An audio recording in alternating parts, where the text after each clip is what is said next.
Merhaba arkadaşlar, kanalıma hoş geldiniz. Bugünkü modelimizi bu güzel ipimizle başlayacağız. İpim bebe yünü. 100 gram 250 metre uzunluğu olan iplerden. İpime uygun kullanacağım şiş 3,5 numara. Modelimiz oldukça güzel, kolay, ajurlu modellerden. Umarım siz de beğenir, benimle yaparsınız. Dilerseniz yapım aşamalarına geçelim. İlmeklerimizi alarak başlayalım. Bu model için ilmek sayısı 10 ve 10'un katları artı 2. Yani her model 10 ilmekten başlayacak. Sonuna da 2 ilmek ekleyeceğiz. Yapacağımız örgüye göre ilmek sayısını ayarlayacağız. 10, 20, 30, 40, 50 diye. Daha sonra en sonunda 2 ilmek ekleyerek modelimizi kurmaya başlayabiliriz. Evet, şişime 22 ilmek aldım. Şöyle göstereyim. 2, 4, 6, 8, 10. 10 ilmek bir model için, 10 ilmek bir model için sonuna 2 ilmek ekledim. Arka yüzünde bir sıra düz ördüm. Şimdi lastik yapmayacağım için bu işlemi yaptım. Örgümüzün ön yüzündeyiz. Birinci sıra ön yüzündeyim. Kenar ilmeğimi örmeden aldım. Kenar ilmeğinden sonra bir ilmek ters ördüm. Bir ilmek ters, 2 ilmek düz, bir ilmek artırma yaptım. Sıradaki 2 ilmeğimin ikisini bir alarak tek ilmeğe düşürdüm. Yine 2 ilmek düz, bir ilmek artırma. Sıradaki 2 ilmeğimin ikisini bir düz örerek kestim, yani tek ilmeğe düşürdüm. Devamında bir ters ilmek ördüm. Buraya kadar bir model. Şöyle 2, 4, 6, 8, 10. Evet, 10 ilmekle bir kez kurmuş olduk. Şimdi diğer tarafa geçtim. Bir ters ilmek. 2 düz ilmek. Bir artırma. Sıradaki 2 ilmeğimin ikisini bir düz örerek kestim. Tekrar 2 düz ilmek.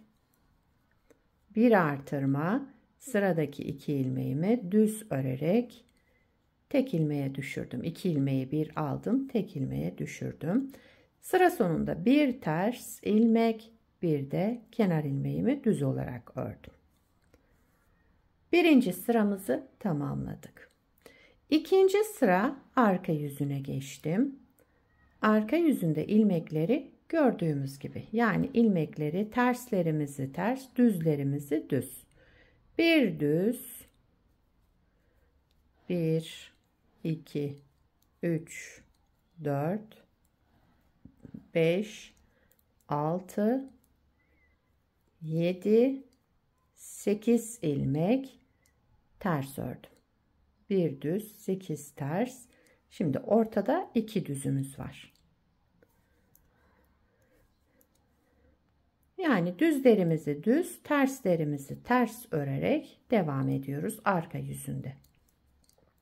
Bu modelde arka yüzünde farklı bir işlem yok. İlmekleri olduğu gibi örüyoruz. Modelimiz 4 sıradan oluşmakta. Şöyle son ilmeğimi düz ördüm. Bir de kenar ilmeğimi düz olarak ördüm. İkinci sıramı tamamladım. Üçüncü sıra ön yüzüne geçtik. Kenar ilmeğimi örmeden aldım. Sıradaki ters ilmeğimi yine ters olarak ördüm. Bunlar ara ilmek olacak. Bunlarda işlem yapmıyoruz. Yine ters olarak öreceğiz. Şimdi sıradaki 2 ilmeğimin önce yerlerini değiştiriyorum. Bakın. Öndekini arkaya, arkadakini de öne aldım. Yani sağa doğru ikisini düz örerek kestim. Tek ilmeğe düşürdüm. Daha sonra bir artırma yaptım. Devamındaki 2 ilmeğimi düz ördüm. Bakın. Bir ters ilmek, sağa doğru 2 ilmeğimi kestim. Bir artırma yaptım. 2 ilmek düz ördüm. Şimdi yine sağa doğru bu 2 ilmeğimizi keseceğiz. Onun için ben şöyle önce yerlerini değiştiriyorum. Öndekini arkaya, arkadakini öne aldım. Daha sonra bu 2 ilmeğimin ikisini bir düz örerek sağa doğru kestim.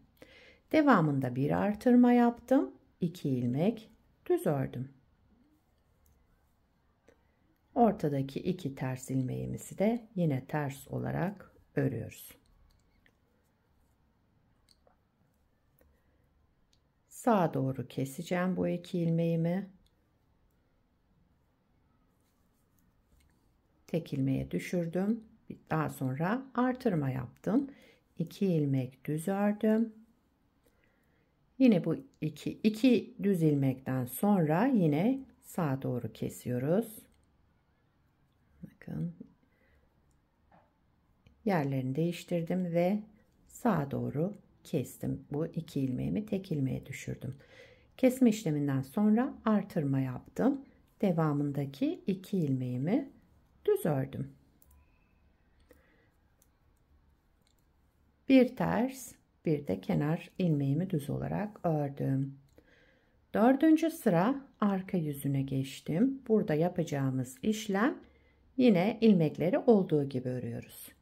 Düzlerimizi düz, terslerimizi ters örerek sıra sonuna kadar devam edelim.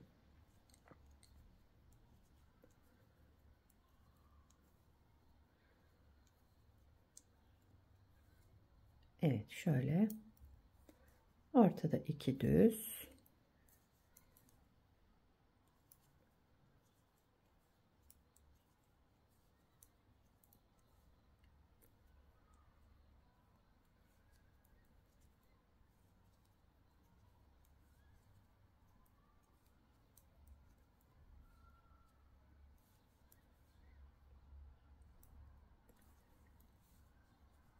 evet, sıramı tamamladım.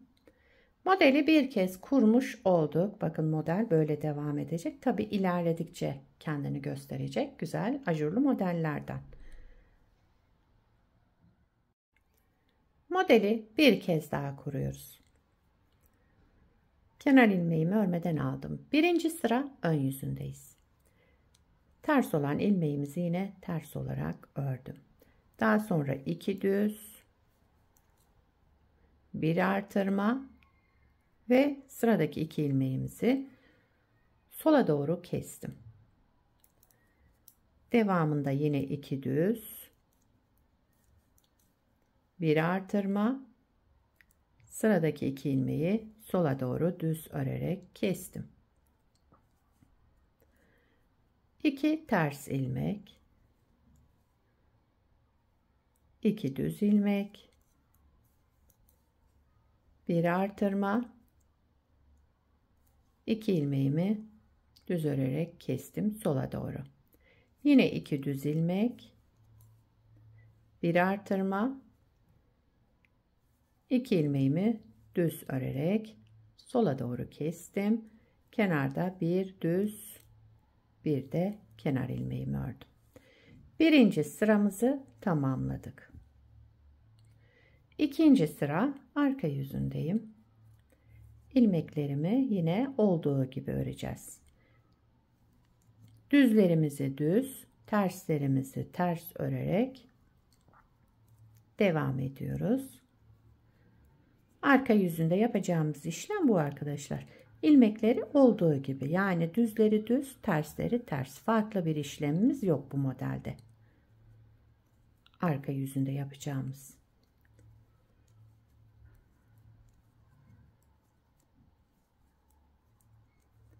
Evet, ikinci sıramı da tamamladım.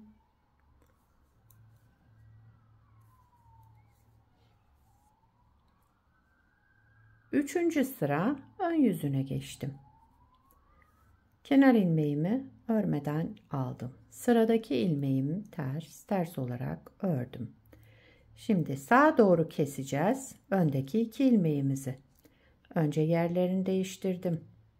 Şu şekilde öndekini arkaya, arkadakini öne düz örerek sağa doğru kestim. Devamında bir artırma yaptım. 2 düz ilmek ördüm.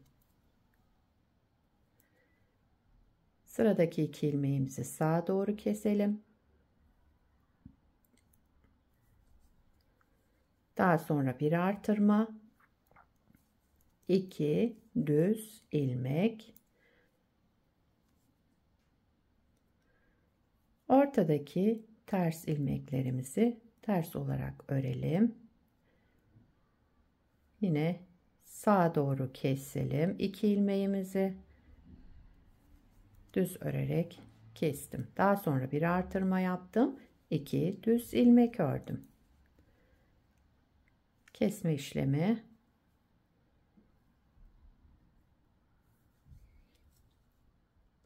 Bir artırma, 2 düz ilmek. Daha sonra bir ters, bir düz. Yani kenar ilmeğini düz ördüm. 3. sıramızı tamamladık. 4. sıra arka yüzündeyim. Kenar ilmeğimi örmeden aldım. Bir düz, 8 ters. Yani ilmekleri olduğu gibi örüyoruz.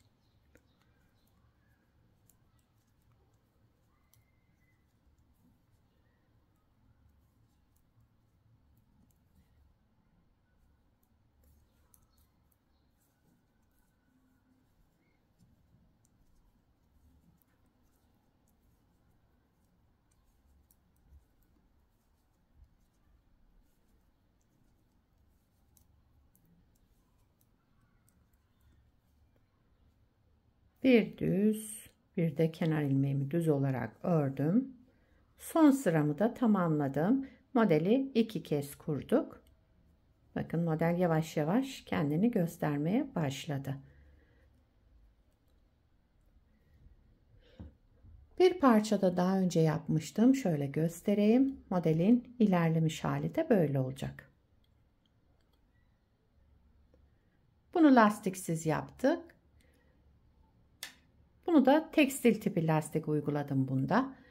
Şöyle bu lastiğe de gayet güzel oldu. Şöyle birbirini tamamladı ama istediğiniz lastik üzerine de kurabilirsiniz. Aynı ip, aynı numara şişle yaptım bu parçayı da. Arka yüzü de bu şekilde.